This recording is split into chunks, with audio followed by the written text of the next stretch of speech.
26 kilometre സഞ്ചരിച്ച് മഡ്ഗാവിൽ പോയിട്ടാണ് ഞാൻ ദൃശ്യം 3 സിനിമ കണ്ടിട്ടുണ്ടായിരുന്നത് കേട്ടോ. അങ്ങോട്ടേക്ക് ട്രെയിനിലായിരുന്നു പോകുന്നത്. അപ്പൊ യാത്രാമധ്യേ ഇടവേളകൾ ആനന്ദകരമാക്കാൻ വേണ്ടിയിട്ട് പാറു നമുക്ക് പഫ് കോൺ കൊണ്ടുവന്നിട്ടുണ്ടായിരുന്നു കേട്ടോ. ഈ ഒരു പഫ് കോൺ ഞാൻ കഴിച്ചത് ലാസ്റ്റ് സ്കൂളിൽ പഠിക്കുമ്പോൾ എന്തോ ആണെന്ന് തോന്നുന്നു. കാരണം ഇതെങ്ങും ഞാൻ പിന്നെ കണ്ടിട്ടേ ഇല്ല. അതുകൊണ്ട് തന്നെ ഇത് കൈ കിട്ടിയപ്പോൾ ഞാൻ ചെറിയൊരു നാഗവല്ലിയായിട്ട് മാറി. നല്ല ടേസ്റ്റ് ആയിരുന്നു കേട്ടോ. ഈ ലേസ് കഴിക്കുന്ന പോലെയല്ല, പഫ് കോണിന് വേറൊരു തന്നെ ടേസ്റ്റാണ്.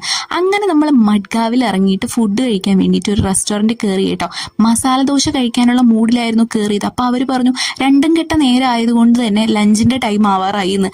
അപ്പോൾ പിന്നെ നമ്മൾ അവരോട് ഒരുപാട് റിക്വസ്റ്റ് ചെയ്തിട്ട് അവർ 4 മസാല ദോശ സെറ്റാക്കി തരാമെന്ന് പറഞ്ഞിട്ടുണ്ടായിരുന്നു കേട്ടോ. പ്രത്യേകം അവർ പറഞ്ഞു ഇനി വേറെ ആരെയും കൊണ്ടുവരരുത്, മസാല ദോശ കഴിഞ്ഞിരിക്കുന്നു. അങ്ങനെ പിന്നെ അതിൽ നിന്ന് ഒരു പിച്ച് ഇങ്ങനെ എടുത്ത് കഴിച്ചു നോക്കി കേട്ടോ. ഒരു നല്ല അടിപൊളി ടേസ്റ്റിലുള്ള മസാല ദോശയായിരുന്നു. ഒരു മസാല ദോശയ്ക്ക് ഇവിടെ 100 രൂപയായിരുന്നു കേട്ടോ ചാർജ് ചെയ്തിട്ടുണ്ടായിരുന്നത്. പിന്നെ ഇവരുടെ ഒരു സ്പെഷ്യൽ ഫിൽറ്റർ ടീയും കൂടെ ഉണ്ട്. അത് ഏലക്കാണോ ഇഞ്ചിയാണോ എന്ന് എനിക്ക് ഇപ്പോഴും ഐഡന്റിഫൈ ചെയ്യാൻ പറ്റിയിട്ടില്ല കേട്ടോ. നല്ലൊരു ഫ്ലേവറിലുള്ള ഒരു ചായ ആയിരുന്നു കേട്ടോ. അങ്ങനെ നമ്മൾ സിനിമയെല്ലാം കണ്ട് തിരിച്ച് വന്ന് ഫുഡൊക്കെ കഴിച്ചിട്ട് ഒരു രാത്രിയോടുകൂടി വീട്ടിലെത്തി. ഇതിന്റെ ഫുൾ വീഡിയോ ഞാൻ എൻ്റെ ചാനലിൽ ഇട്ടിട്ടുണ്ട്. ഇപ്പൊ തന്നെ അത് കാണുക, സബ്സ്ക്രൈബ് ചെയ്യുക, സപ്പോർട്ട് ചെയ്യുക.